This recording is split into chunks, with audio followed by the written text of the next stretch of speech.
Alright, folks. In the next few videos, I'll be introducing some more kinds of propositions and show you how to do proofs with them. Um, we're going to meet many different propositional connectives, they're called. So far we've met right arrow, implication. We're about to meet conjunction, which is written with this wedge symbol.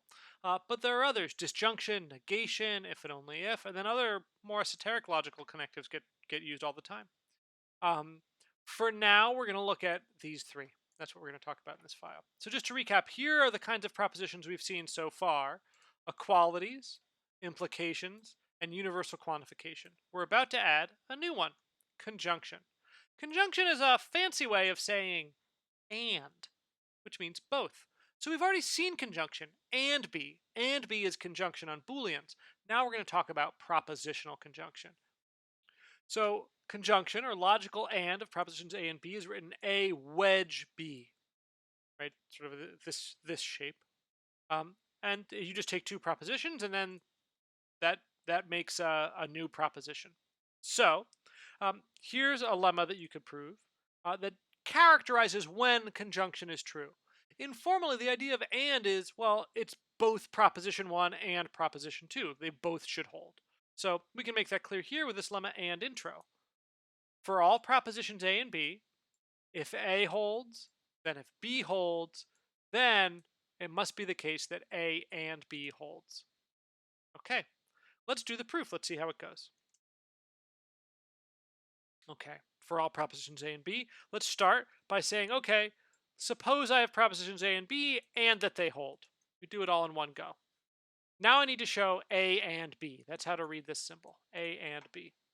Okay, well, how do you prove an and? Well, the way you prove an and is by proving its parts, right? To prove A and B, well, you need a proof of A and you need a proof of B. Okay, conveniently, we've got those up here, so I think we're made in the shade. So now it just remains to see, okay, how do we convince Cock of that fact? Right? We've got what we need in our context. Our goal looks good. We need to prove A and B. So to prove it, we have to show its parts. We're going to use the command split. Split says, hey, my goal is a conjunction. I'd like to split it up into two sub-goals. Okay, what just happened? So now up top, we see two sub-goals. Two sub-goals means here that even when you're done proving this, our goal has changed to now ask us to only prove A, but our context is the same as it was. I'll go back to let you verify that. Context the same, goal changed. Even when you're done, I'm going to have more for you to do, Cock says. It's not enough for you just to prove A. You have sub-goal 2 remaining, where you're going to have to show B. So here it's only showing you the goal and not the context that you'll have.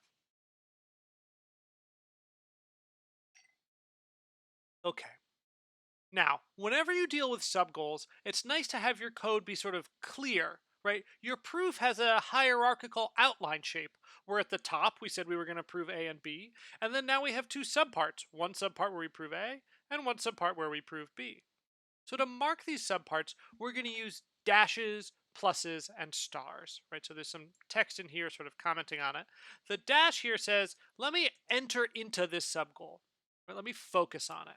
So by executing the dash here, you'll notice it's now focused. It's saying just one subgoal, right? It's not talking about what else we have to see. And we're really only focusing on that goal. Now, in this case, the proof is pretty easy.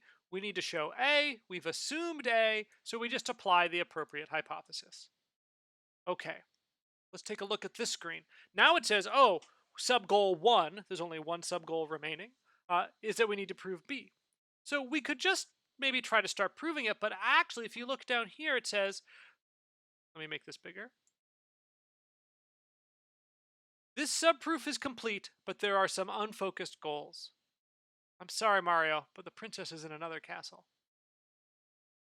Has anyone played the original Super Mario Brothers on Nintendo? If not, that's a thing that happens every time you finish sort of a zone. Sort of get there and like, haha, just kidding, you didn't rescue the princess. Anyway, the point is, what it's saying is focus the next goal with bullet. So using these outlines these outline markers like dashes or whatever is really helpful for letting you have Cock help you keep track of where you are in the proof, right? That here we are, we were doing this split, we were proving both branches of a conjunction. And oh, right, okay, I need to do the other one. So let me handle the B case. Now, in this case, the B case is quite straightforward. We've already assumed B. We're good to go. Okay, so these outlining marks, you can use them in whatever order you want. I like to do this order. It's the order that Proof General expects. It won't let you mix them, right? If I try to type a plus here, it'll say wrong bullet. That's actually really nice, right? It's sort of letting you know that, oh, you might have thought you were at some other level, but you're at the dash level. If you run out of them, you can start doubling them up and do dash dash or plus plus plus or star star star star star star star or whatever. But no need to go to that when you can still do just one. Now, here's the same proof again. Maybe you don't like that. Maybe you want to, maybe you program in a language that has curly braces to start with. So you can use curly braces to mark off focusing a subgoal too. Right? Open the curly brace and now notice we focused again. When we complete our subgoal,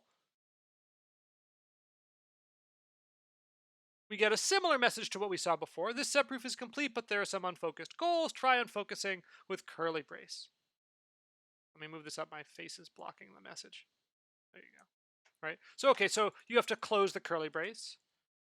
And now there's no hint, right? Like you could forget and you could just say apply HB. But it's nicer once you've started doing every subcase in these curly braces to keep doing it. Now, every time you use curly braces, the sort of depth marker of how many dashes or pluses or stars you've used, because you can't nest them freely, resets back to 1. Shouldn't come up, but good to know.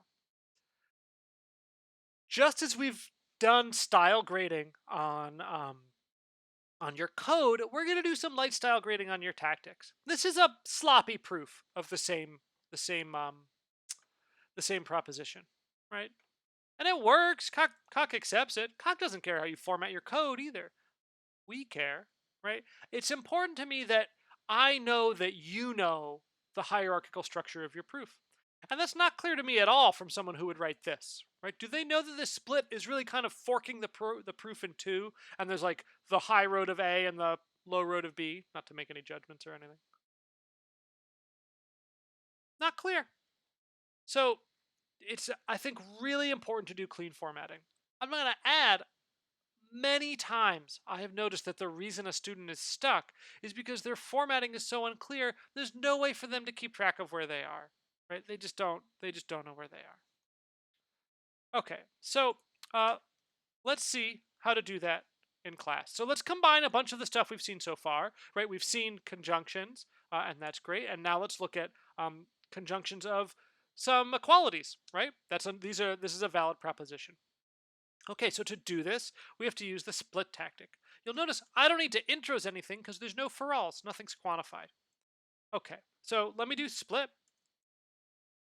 We've got two cases. First, I have to prove 3 plus 4 equals 7. Maybe I doubt myself. I think it's 7 on the left, but I'm not sure. My simple, okay, we're good. Reflexivity.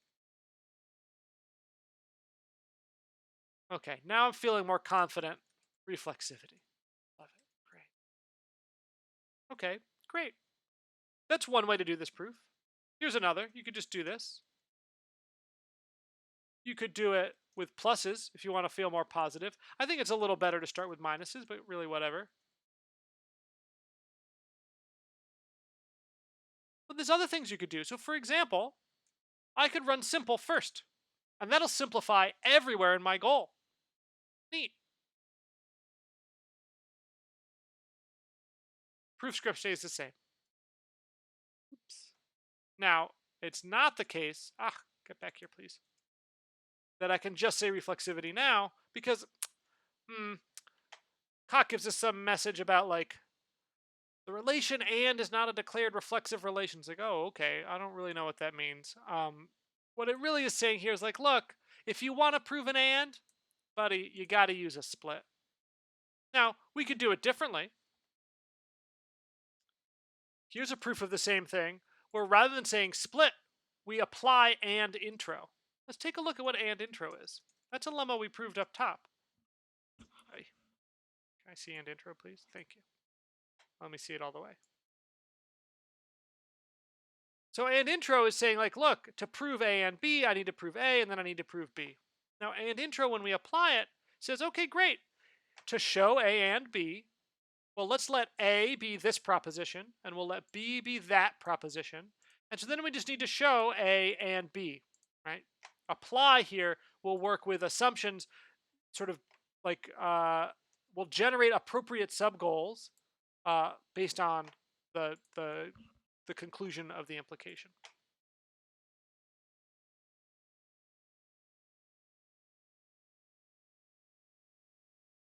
So the real moral here, we'll see more about apply as we go on, but the main moral I want you to take away from here is like, look, and intro is a lemma that does exactly the same thing the split tactic does. Okay. One final thing. So we saw the name and when we tried to do that bogus reflexivity, and of type prop arrow prop is the actual definition of ampersand. So if we say check 1 equals 1 and 2 equals 3, right, that's a prop. But then if I also do something like this,